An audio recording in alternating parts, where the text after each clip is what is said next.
Salam ildeşler. Bugün men Telegram'da döredilen toparlar var arada gurrun edecek. İlki bilen şu toparlar neyim için döredildi, neyim için gerek şu soruya cevap vermek bilen başlayın. Toparların döredilmenin birinci sebebi halkın öz arasında öz fikirlerini aydıp bilmeyi ve karşı tarafın fikirlerini dinleyip ve şolar bilen cevaplaşıp şol öz dünya arayışını östürmek, öz düşüncelerini has kamilleştirmek. İkinci sebebim şol toparlandır ödülmenin Türkmenistan'da şu an ne vaatlayan hükümet olacak diyez ve şu hükümet için kadrlar gerek. Şunu okuyup adamlar gerek. Şu işleri yerine getirip bilen. Şonyalı adamları saylap almak şu ağzaların içinden şonyalı okuyup olan dünya arayışı giyin dörödücülüklü adamları şol iş için saylap almak. Onun için hem soruları verilendir. Sorulara cevap veriyeniz şu sorularda deyem sizin cevabınıza göre, okuyunuza göre size bir iş verilecek. Şol etmeli işleriniz olur. Şol işler etmek yani vaktlayın hükümeti kurmak. Vaktlayın hükümet diyende de bir iş edip bilen zat olmalı. Onun için hem kadir gerek. Şu kadırlarım yani halkın içinden saylap almak için. Sebebi Türkmenistan'da adamların okuyuna göre iş yok otayda. Sen neyce okuyun olsa da şunu sen özün hem hatta bilip bilmeyen. Sebebi mümkünçilik yok otayda. Şunu görmek için, bağlamak için. O sisteme de şuna yol veren ok hiç hile. Mesela için Türkmenistan'da belki şunyalı bir adam vardır, bir eline yer versen, mümkünçilik versen, şol adam Türkmenistan'da şu hatta alınayan hasıldan 5 ise köp hasıl alıp bilendir. Yani o adam şu da mümkünçilik yok, daşarı yurtta işlep yer, daşarı yurtta ettiğini işem ya bir yerde bir karavul ya da bir stroykada işleyendir ya da bir magazinde satıcı olu işleyendir. Hatta şun özü de belki bilen değildir öz okuyunu. Sebebi barlak görmedi hiç yerde. Ona hiç mümkünçilik verilmedi. Şun için berde şu Türkmenistan'ın halkına şol mümkünçiliği vermek. Şol mümkünçiliği tanımak. Şu adamlara. Ve önümüzde şu edilecek işlerde şolar her biri öz koşandığını koşup bilir. Şun için şu Telegram entek koşulmadık bar olsa şu ağza olmadık bar olsa şuna girip kızıklanıp bilirsiniz. Hayız toparı olsa şu indi berde 6 tane toporu var. Şu 6 toporu saylap birine girip ya da ikisine girerseniz size kalan bir zat özünüz saylap bileniz. Öz fikrinizi aydıp bilirsiniz ve beylek adamın fikirlerini okuyup bilirsiniz. İçinde yanlış olsa düzeltip bilirsiniz. Sizin fikrinizi düzeldir ol. Yestesiniz zat ve bolmalı zat ol. İndi berde toparlarda yankı bloklandı, topardan çıkarıldı deyip bir gurrunlar var ağzaların arasında. Neyim için ediyeniz, neyim için şunyalı. Birinci novatda berde toparlarda birinci ikinci günü yadınıza salın açılan günleri her hili zatlar yazdılar. Şota değişli zaten var, değişli değil adam yazıyorlar. Ve o zatların hemmesine otayda adminler 200 adam admin yok belki 2 tane 3 tane admin vardır şotayda. Şolar hemmesine seyredecek olsa olan günü zihin şol dine 24 saat şu toparlara seyret oturmalı oluyor da. Qaysı birinin sonunda ne edip seyretsin, ne edip kontrol etsin o zatları. Şu zatlar bolmaz için topar hopsuzluk toparına girdin mi hopsuzluk hakkında gurrun edilsin. Sebebi berde ben bir zadı misal getireyim son dönerim bu tayet. Ne şu maşini görüyorsunuz şunun taşında bir topal maşinin şeyler vardır. Şu hemmesini maşinin içine toplanıyor ondan sonra maşini oluyor maşini unutup oluyor. Şunu etme için bir adam eden okşuları. Bir topar demeyin. Yani ondan belki kendi toporu var şu maşini yasama için. On kuzovuna cevap veren var. İçinin salonuna cevap veren var. Beyleki motoruna cevap veren bir topor var. Ve edyen işlerinde şolu iş ediyor. Kuzova cevap veren topor dine kuzuv bilen işliyor. Dine şu kuzova cevap veriyor ve kuzovun hemme işini ve cevap gerçiliğini üstüne alıyor. Ve beyleki misal için hatta şu kuzova kraska sepilen diyen başka topor ediyor onu. Kuzov şikleri onu eden ok. Başka topor ediyor. Kraskanı saylaya ne edip sepmeli, neçe sloy kraska sepmeli onu kraska sepmeyen, şuna cevap veren topor. Olam dine kraska seret diye. Motorun kam edil şongalı. Salonam şongalı. Olur ne için ayrı işler. O ayrı edilen iş şunu düşündüreyim size. Kuzov olacak adam öz işini özünün yankı hem enerjisini dine kuzu için harcaya. Şunun için işinin hili yukarı oluyor onun. Eğer şu kuzu onaran adamı hem motor onar hem kuzu onar deysen, şol adam özünün enerjisinin hemmesini kuzu bilen motorun arasında böyle ana şu ikisini harcaya, eğer hili düşüyor. Yankının kaçıstıvası düşüyendir maşinin. Indi şu berde bizim toparlarda da şulun ediyen işinin yankı hilinin düşmezliği için ve vakt berde en esas zat vakti boşuna yankı sarf etmemek için Hopsuzluk toparı, hopsuzluk varadaki meseleler, yer su reforması, şu öz uğrundaki meseleleri beyliklere medili şonyalı, dine öz meseleleri hakkında yazışıp, öz arasında şu zatlara maslahatlaşmalı. Berde elbette siz söz azatlığı diyeniz, öyle men şu zatı yazyan, şonu udalit ettin, o taydan ayırdın, beni blokladın diyenler var.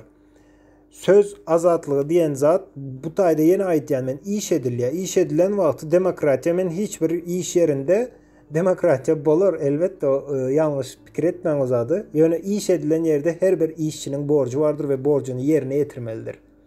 Onun demokratiyası eğer şu borcu yerine getirmeyecek olsa şol işi boyun almaya. Men etcek değil diye. Yani şolum demokratiyadır. Yani sen etcek deyip işi boynun alan son. Bir iş edip başlan son. İşin içinde o söz azatlığı diyen zat o ne oluyor? Onu men ne düşündüreyim?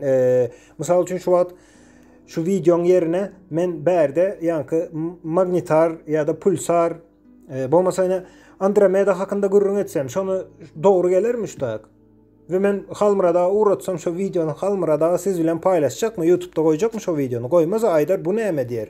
Men aydıp bilir mi? Hanı söz azatlığı, hanı demokratiya, hanı men söz azatlığım. Men islen zadım aydıp bilecek. Şonun için aytacak deyip bilir mi? Yok. Sebebi ol sen eğem dinleyen adamlara da bağlı bir zat.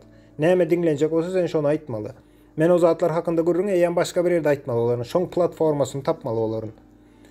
Şimdi bu döre edilen toparlarım edil şon yalı her biri bir platforma şu girip şu tayda yazacak zatınız şonu gavat gelmeli. Sebebi o tak beylek adamlarım var. Dine özünüzü fikir etmen. Men islen zadım yazacak deymen.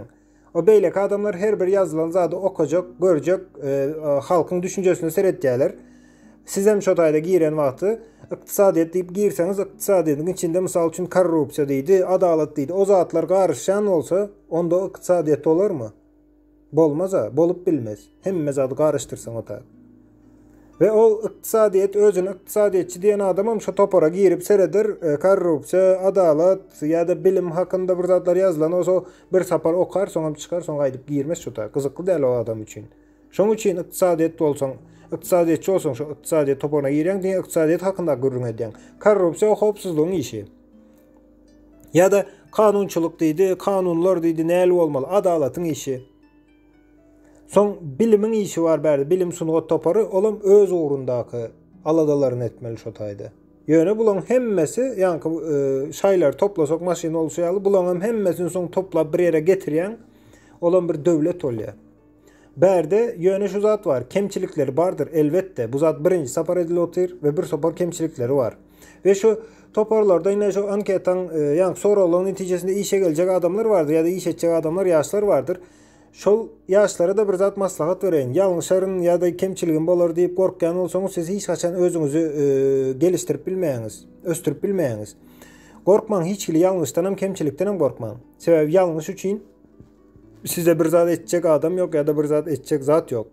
Yanlışıp öğreniyen. Misal için haysi bir aktörün aydışalı yadıma düşünen hazır. Şonun sonralanda sen ne edip yankı doğru karar verip bilen diye de olamayda tecrübelerimin esasında ben doğru karar veren diye. Sonra tecrübeleri ne edip kazandım diye. Yanlış kararlarımın neticesinde tecrübe kazandım diye. Ana şon yalı yanlışmaktan hiç kaçan korkma. Yanlış bolar. Toparın kemçiligi vardır. Hatta şu 6 topar belki 8 olmalıdır, 10 olmalıdır. Onam ne edip ütkedip bilinmeyen zatlar bular. Halktan talap bolanda ya da şu toparın azalarından talap bolanda bu zatlar ütkedilip bilinmeyen zatlar. Yani İngilizce son neyli oluyor? Flexible. Ütkedip bolan yani rezinyalı bir zat. Berdeki edilen sistema da hatta planlarınızın bir plan düzen vakti önünüzde her bir edilecek zatta önünüzde gelecek zada şu planınız ütkep bilir yağlı plan düzmeli. Ve bu zatlar hem şon yağlı. Ütkedip bolya. Neyli onot olacak olsa şon yağlı ütkedip gidivermeli o zatları. Yine bir zat şu toparların içinde misal için hazır hükümetin adamlar yani komite ettiydi yine bir zat deydi şolar koşulup biler deyip korkanlar bar olsa men şolara da aydan hiç korkmaya gerek yok. Sebebi bir yine kuş diyen oyun var. Kuş oynayan vaktin sen yören hodunu karşıdaşından hiç kaçan gizleyen o var. Eğer ol güçlü hod etse seni utup biler. Yani sen güçlü, onun hodundan sen hodun güçlü olsa yine utyan. Hayız taraf güçlü olsa şola mat ediyendir. Berde de şon yalı. Ya da siz devletin, hökümetin adamlarını çok güçlü diye pikir ediyorsunuz. Olarda hiç güç yok. Şoň üçin o açık pikirlilikten, açık aytmaktan hiç kaçan korkmaň düşüncelerinizi. O käbir zatlar vardır, hiç kim aydylanok, hiç kim edilenok, käbir edilmeli işler. Ýöne şolaram hökman suratda aydylýar, ýöne wagty bilen, mysal üçin 2 gün öňünden aydylýar ýa-da 1 gün öňünden aydylýar käbir zatlar.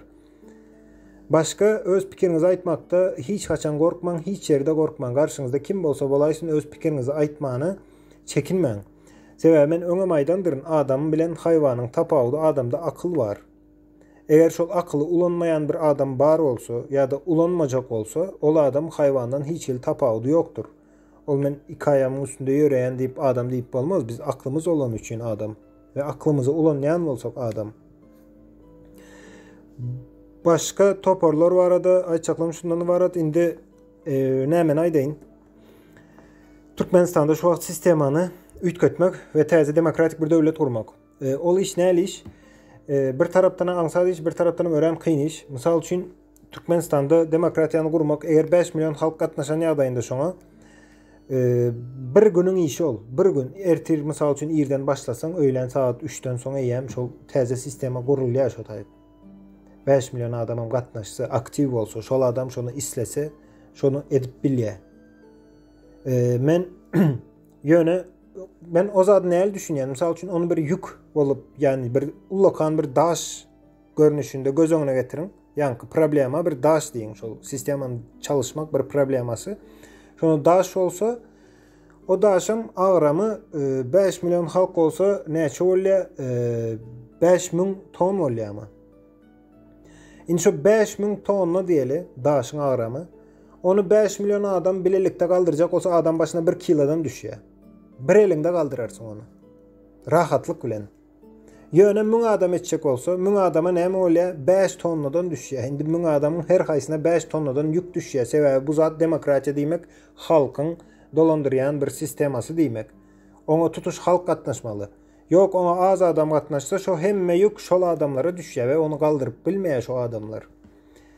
Şonuň üçin şol daşy aýranokda olaram näme diýär? Ýanky prezident aýyrmak. Onu bolýa 30-40 adam bilenem aýryp bolýar prezidenti. Ýöne prezident aýyrsaň sen diktator aýyrýan. Sistemany aýyran oga, diktaturany aýyran oga sen.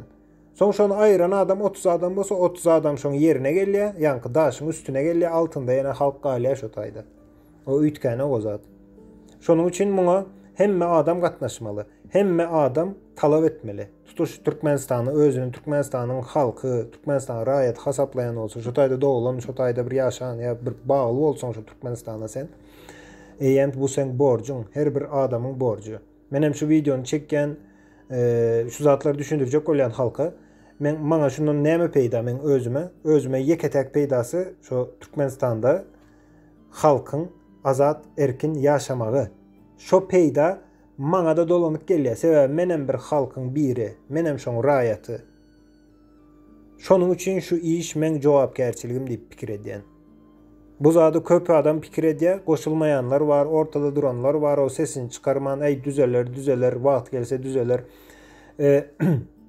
Bir zatyň düzelmegi üçin bir hereket edilmeli, bir iş edilmeli.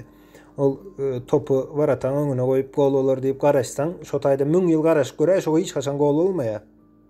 Şonu depmeli bolýar warata tarap. Bolmasa goýda garaş görä, şo garaşýanlar bar da, düzeler diýip. Ya da daşardan kömek sorap, daşar döwlet düzeder diýenler bar da, bir zat aýdyn Türkmenistanda şu wagt özüňizden mysal alyňda, birinji nowatda özüňizden daşar ýurtda mysal üçin Arap döwletlerinde Libiýa diýdi, Suriýa bar, ondan soň ýene şoňaly Müsirde de boldy ýeten. Ýanky bir topa problemalar boldy soňky 10 ýylyň içinde. Indi şonu Türkmen halky ýa-da Türkmen döwleti şoňa üns berdimi ýa-da özüňiz şoňa kömek etjek bolduňyzmy? Ýok, ýadyňyza da düşenok. Ýene ýanky aýdyşmy her kim öz aladasy, her döwlet hem öz aladasy, her halk hem öz aladasy bilen. Bu zady Türkmenistanda bir üýtgeçlik diňe Türkmen halky edip biler. Başga bir daşardan edeni bilen sistemany aýranok, diktaturany aýranok, diktatory aýrar. Gurbanuly Berdimuhammedow şonu aýrar, ýerine başga bir san goýar, ýanky ýaly bir kostyumly bir zatlar. Yöne sisteme galar şu devam eder şu zat. Elbette halkın ýagdaýyndan bir 3-4 ýyl gowulaşdyran ýaly ederler. Hawa söz zatla geldi ýene bir zat täze telewizor kanal açyp bererler. Yöne düzeltmek üçin, ýa-ni demokratiýany gurmak üçin, demokratiýa adyndan gelişýäli halk dolandyrýar. Şonuň üçin şu zady halk ýerine ýetirmeli. Şoň adamlar şoň ýa-ni ýan farkyna varmaly. Şu özündäki jogapkärçiligiň etmeli işiniň. Yoksa hiç kaçanan düzelmeye, 1000 adam, 2000 adam hiç kaçan düzeltmeye şu tayını. Düzeldip bilmeye mümkün değil ol. Tarihten seyredip göreň näle geçirildi şu demokratik döwletler näde kazandy demokratiýasyny.